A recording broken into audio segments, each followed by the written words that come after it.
Hi, this is Roger Green, host of the Surfing the NASH Tsunami podcast. This week, we're offering 5 conversations from episode 11, in which Michael Charlton joins Jörn, Louise, and me for a far-ranging conversation of recent studies and highlights. Plus, from the vault, a conversation from last year's EASL Congress wrap-up, offering some different thoughts about the role of NASH drugs as adjuvant therapies. Earlier in this episode, the panel discussed different prescribing models for NASH drugs, triggered by my question about whether NASH prescribing will resemble an oncology model. This conversation from the EASL Congress 2023 wrap-up takes a very different view of the relationship between NASH and oncology. It's a conversation between Jörn Schattenberg, Stephen Harrison, and me. The original episode has an excellent description, so I'll let it go from there.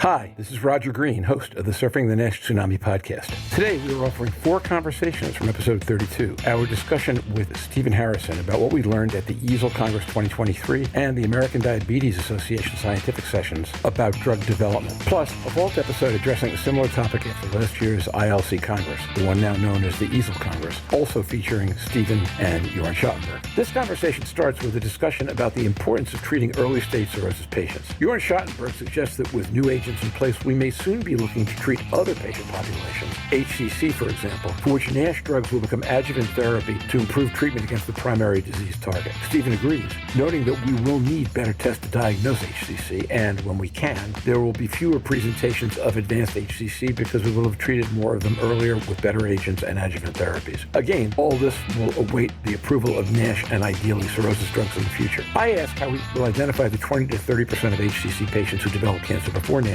Stephen suggests it depends largely on NIT development. From there, we move on to my final question, which is to ask what we did not discuss in the episode that the group considers important. Stephen replies with a new idiom. Jörn replies with a new concept. You'll have to listen to learn. Our entire key leader, opinion, and advocate team has been struck forcibly by how many studies provided significant advances in knowledge, and how some of these advances might change our underlying understanding of drugs, diagnostics, artificial intelligence, machine learning, how we think about the disease, let alone how we treat it once drugs are approved. It's quite a lot to digest and very exciting to consider, particularly an episode like this that talks about drugs that might come in the next couple of years. So sit back, listen, enjoy, learn, and when you're done, join the dialogue in our LinkedIn discussion group.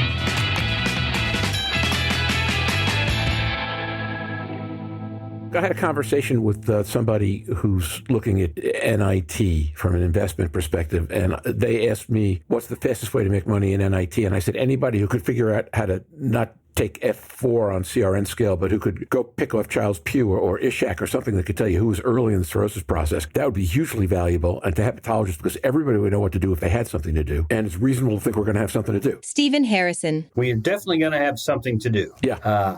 I'm very confident in that. I just heard you say you're not going to retire for the next 10 years. That's good news for the field. No, you didn't hear me say that.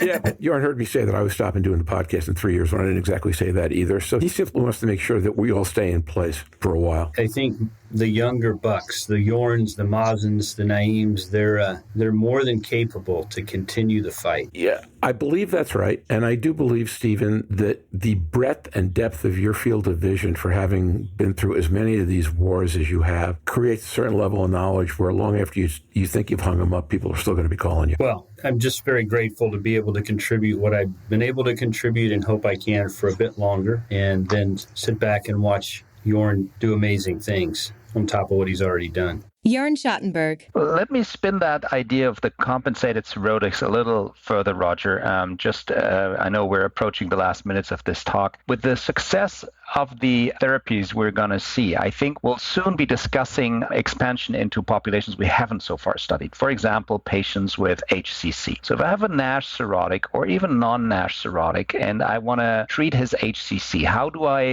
I stop the underlying disease as a disease driver? Which drug, potentially resmetirom, am I going to use in an adjuvant concept to add to, let's say, chemotherapy or after TACE or something to modulate the outcome? I think the success we're building here will allow us to expand this into other patient populations and have anti-NASH drugs as adjuvants in patients that are really in need of disease modulation. That's totally speculative because we're never even thought about this yet, but I think there's good reason. If you decrease inflammation, everything, the patient might feel better. Well, my friend Ken says all the time on the other podcasts that we do that if you can achieve everything that you're thinking about, you haven't dreamed big enough, Jörn. So I love that thought. Oh, by the way, Stephen, he also says there aren't enough hepatologists prescribing enough GLP-1s. So when he listens to this episode, he will stand up and cheer for you. Not that he doesn't all the time anyway. It's something that we face every week in practice. But then a week later, I'm faced with, well, it wasn't approved. What do you want to do now? That's the next the issue I have to deal with. So I think,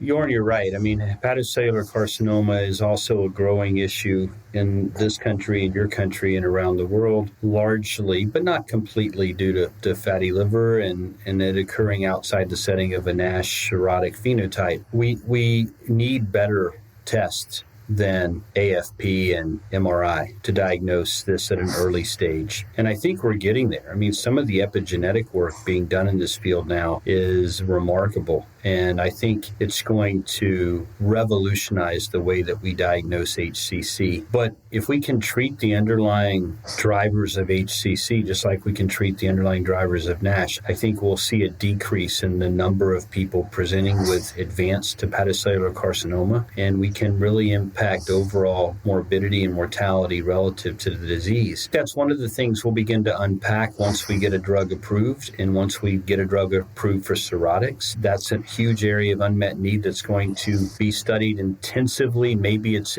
studied by investigator-initiated grants, maybe more so than pharma-sponsored, but potentially both. Okay, so I'm going to ask for one more wild area of speculation, Stephen, and then I'm going to note that we're going to do another episode on this topic of drug development that we've learned in the last month before Jörn goes to Italy and I go to the shore. And I want to make sure that whenever we do that, even if it isn't on a Monday afternoon, that we can get you back to be part of it. The area of wild speculation is this: if 20 to 30%, if I remember the number correctly, of HCC cases are now believed to precede cirrhosis, then how is the evaluation of that likely to come forth in clinical trials, those patients likely to come forth in clinical trials, given how we now think about who we're doing trials for? Yeah, I mean, I think we have to get better at our non-invasive tests for the disease. We can't do contrast-enhanced MRI or 4-phase CT scans on all of our clinical trial patients that are F2-3. And we can't do that serially. It's cost prohibitive. So until we develop a better test than alpha-fetoprotein or even some of the more novel tests that are out there, we need something better. Then I think it's going to be a struggle to identify these people at an earlier stage. But to your point, it's something that we need to begin to take a serious look at. We're getting after this thing one step at a time, right? The first step is let's get a drug approved for the disease. Mm-hmm.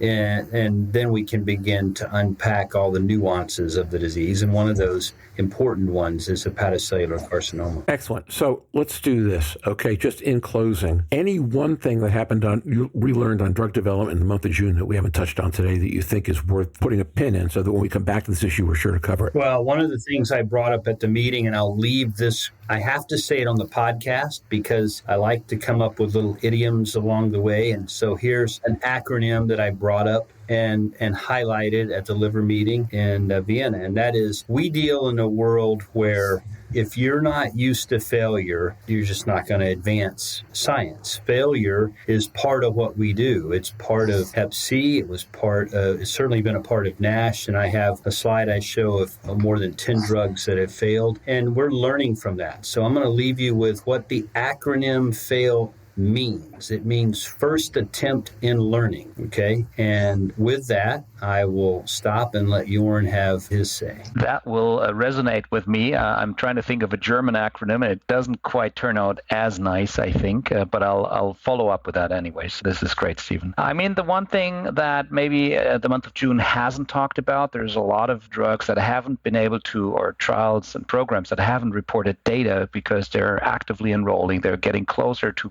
complete their phase 3 trial, and I think those will raise a lot of excitement. We had novel MOAs. I remember Mazen Noureddin presenting mitochondrial uncoupler at AASLD. There's always a certain area of quietness around these, but there's a lot of things in the pipeline. Now, Spotlight was on Stephen and the resmetirom data, the FGFs, so a lot of data around that, but there's more to come. And I think, also the genetic targets we've discussed briefly the other day, more targets to hit, some failures, but for sure an attempt to learn and improve for the best of our patients. And I'm very happy to be part of that learning curve and looking forward to contribute. So I've got two. First of all, you hear about these drug classes and then they just don't quite get there, right? Or they don't even get to the next stage. So it was nice to see the denifenstat presentation. Since I've been hearing about FASN inhibitors forever, and I'd never seen any data on them at all, and it was nice to see that this set of data pop up. I thought that was encouraging, number one. And number two, Stephen, I actually was fixing a bulky screen door this weekend, which I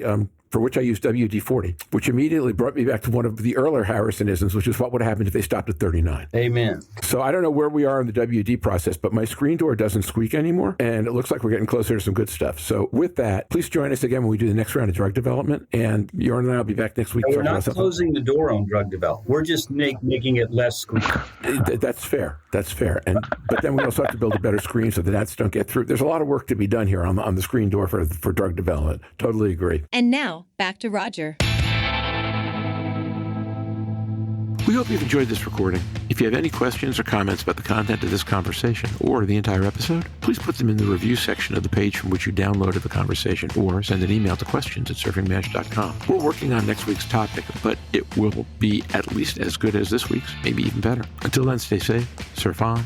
We'll see you on the podcast. Bye-bye now.